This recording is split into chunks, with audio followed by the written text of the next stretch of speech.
대한의사협회는 지난 26일부터 정부 의료계 정책에 반대하는 2차 총파업에 들어갔습니다.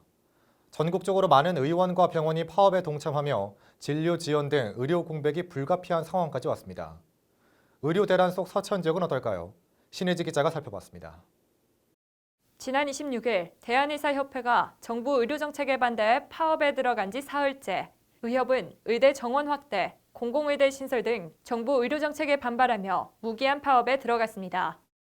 전국적으로 동네 의원까지 파업에 동참한 가운데 서천 지역은 어떤지 살펴봤습니다.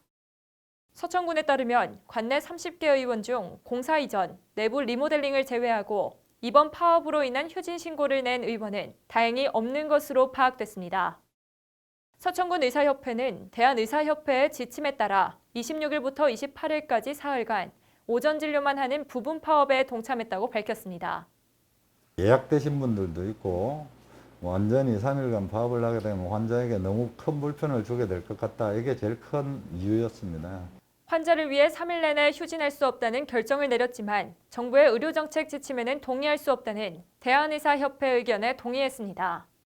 우리나라가 이제 면적당 의사 수가 이제 OECD 중에 최상위권에 속하고 OECD 평균하고 비교를 해서 절대적인 숫자 부족하다는 건 아마 이제 다른 요소를 고려하지 않은 그런 일방적인 주장 같고요.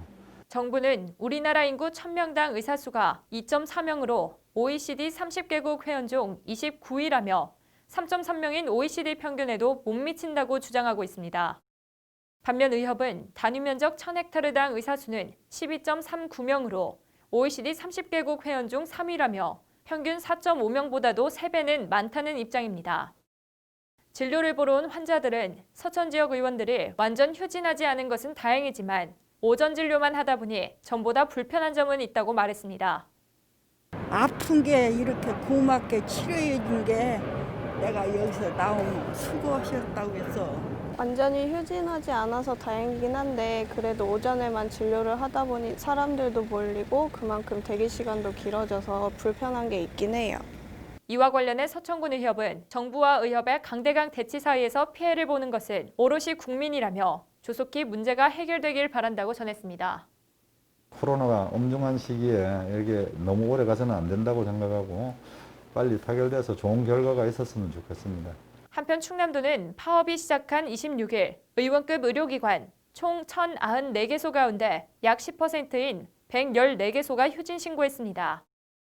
다음 날인 27일 전날보다 58개소가 줄은 56개소, 약 5.1%가 휴진에 들어갔습니다. SBN 뉴스 신혜지입니다.